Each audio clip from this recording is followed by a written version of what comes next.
Y'all, this one has me so excited. Because remember how last time I said that there's some disagreement as to what Potiphar is. Now, first off, there's two interesting things, and that is that Potiphar as a phrase itself, like the word itself, Potiphar, only appears in the Bible twice, in Genesis 37, and there in chapter 39 of Genesis. Well, yes, we read here. Well, so, that's the first thing. And it says that in chapter 37 and 39, it's reintroducing the story and who Potiphar is as the captain of the guard. And so the officer of Pharaoh's court, the word that's used as officer there is used as eunuch in other places. That's what it actually means in Hebrew. And then the captain of the guard is the word that's used there. I had it up, but I lost it because I had to do other things. Let me pull it back up again. Basically, the Hebrew word is, guard isn't one of the options, but butcher is. And so because of butcher, it's also used for executioners, and because the king's, personal guard were the ones responsible for taking care of that, then for administering capital punishments, especially in treasonous offenses, it would stand to reason that the captain of the guard would be there. But it could also be the butchers. It could also be the, of the slaughtermen. So the LDS edition of the King James Version has a footnote that says he's probably the chief steward. Sorry, I'm pulling things up again. Trying to get the Hebrew. Doesn't matter, because here's where it gets cool. He's referred to as Potiphar in 37 and the first verse of 39, but nowhere else in 39 is he referred to as Potiphar. He's always referred to as captain of the guard. And so there are some things which make it seem like he might be an executioner. There's some things which make it seem like he might be a steward.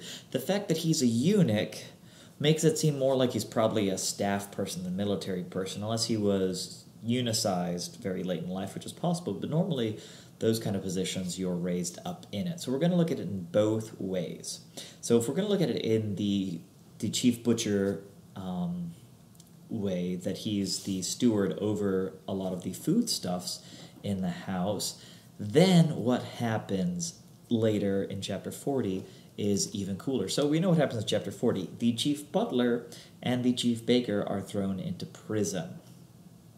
Well, if Potiphar was the chief steward or the chief butcher, then the chief butler and the chief baker, you have the three people that run the household, basically, right? The butcher, the baker, the candlestick maker, or the butler. So these two people, consider that Joseph was the leader of Potiphar's house, they're going to know who he is, just right off the bat from the get-go. So when they go to him and puts these two officers into the ward, into the prison, they're going to already know who Joseph is.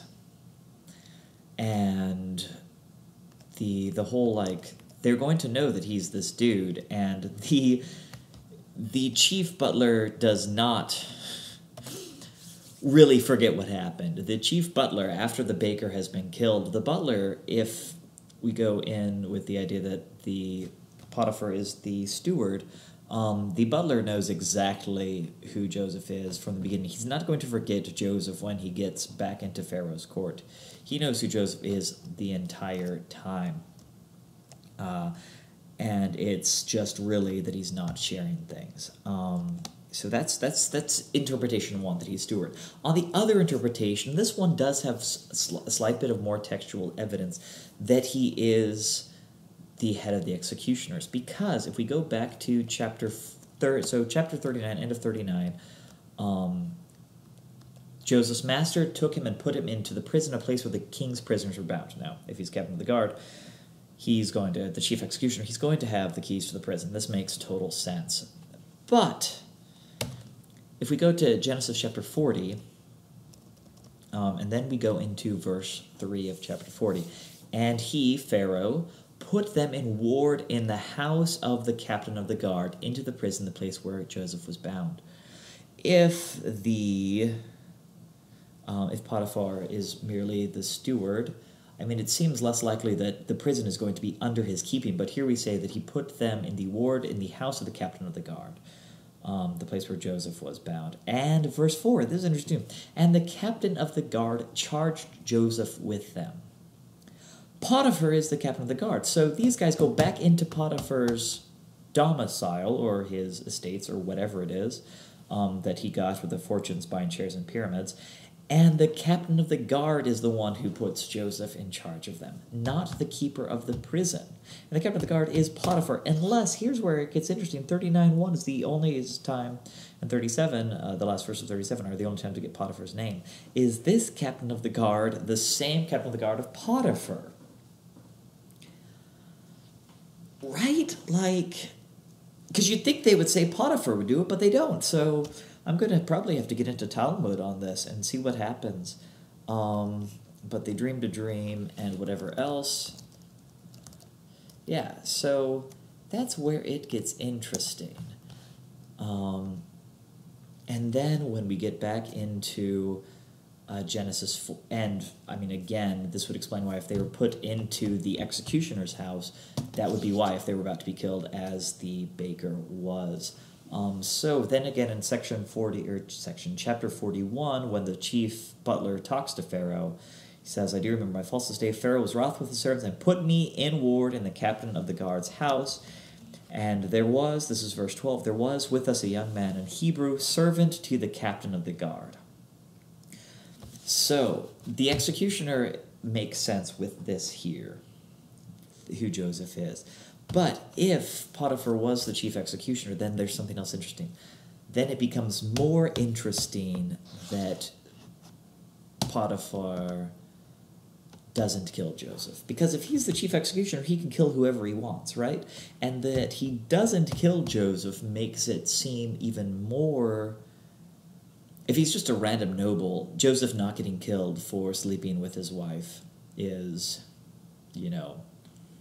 uncommon enough. But if he's the executioner and Joseph doesn't get killed for sleeping with his wife, or for her at least claiming that he slept with her or tried to or whatever,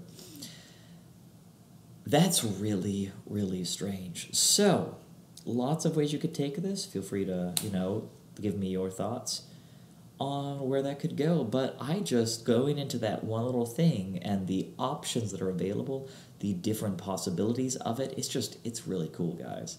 So, regardless of which role Potiphar played, whether the steward or the executioner, or maybe both, whether there's one captain of the guard or two captains of the guard, and Potiphar is one, and this other nameless captain of the guard is the other, it's just a really cool thing. So that is all. This one is semi-shorter. It had me all excited, and I love you. Thanks, bye.